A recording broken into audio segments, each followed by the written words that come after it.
Welcome to സാംസൺസ് മെഡ്ലിൻ. ഇന്ന് നമുക്കൊരു കെമിസ്ട്രി ക്വസ്റ്റ്യൻ നോക്കിയാലോ.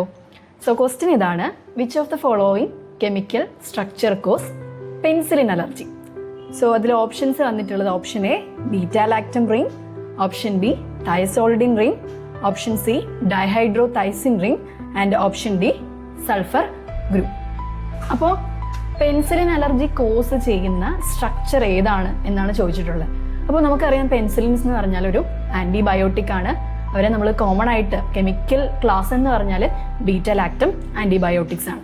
അപ്പോൾ ഏത് സ്ട്രക്ചറാണ് പെൻസിലിൻ്റെ അലർജി, അതായത് പെൻസിലിൻസ് ഹൈപ്പർ സെൻസിറ്റിവിറ്റി ഉണ്ടാക്കും അല്ലേ? കുറച്ച് ചില ആളുകളിൽ, എല്ലാവരും അല്ല, ചില ആളുകളിൽ ഹൈപ്പർ സെൻസിറ്റിവിറ്റി റിയാക്ഷൻസ് ഉണ്ടാകും. അപ്പോൾ അത് കോസ് ചെയ്യുന്ന അതിൻ്റെ സ്ട്രക്ചർ ഏതാണെന്നാണ് ക്വസ്റ്റ്യൻ ചോദിച്ചിട്ടുള്ളത്.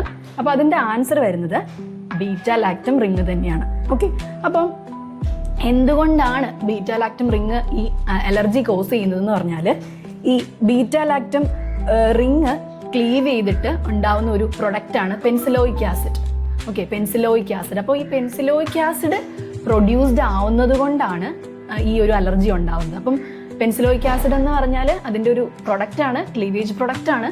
ആൻഡ് ഈ പെൻസിലോയിക് ആസിഡ് ഒരു ആൻറ്റിജനായിട്ട് ആക്ട് ചെയ്യും, അല്ലെങ്കിൽ ഒരു ഹാപ്റ്റനായിട്ട് അത് ആക്ട് ചെയ്യും. ഹാപ്റ്റൻസ് എന്ന് പറഞ്ഞാൽ ചെറിയ ആൻറ്റിജനിക് ആക്ടിവിറ്റി ഉള്ള മൊളിക്യൂൾസ് ആണ്. അപ്പോൾ അതൊരു ആൻറ്റിജനായിട്ട് ബോഡി അതിനെ റെക്കഗ്നൈസ് ചെയ്യുമ്പോൾ എന്ത് സംഭവിക്കും? അതിനോട് കറസ്പോണ്ടിങ് ആയിട്ടുള്ള immune reaction, antigen antibody reaction അവിടെ നടക്കും. അപ്പോൾ ബീറ്റാലാക്ടം റിംഗ് ഉള്ളത് കൊണ്ടാണ് ഈ പറയുന്ന പെൻസിലോയിക് ആസിഡ് എന്ന് പറയുന്ന പ്രൊഡക്റ്റ് ഫോം ചെയ്യുന്നത്. അപ്പോൾ ഇനി നമ്മൾ പറഞ്ഞു ബാക്കി ഓപ്ഷൻസ്.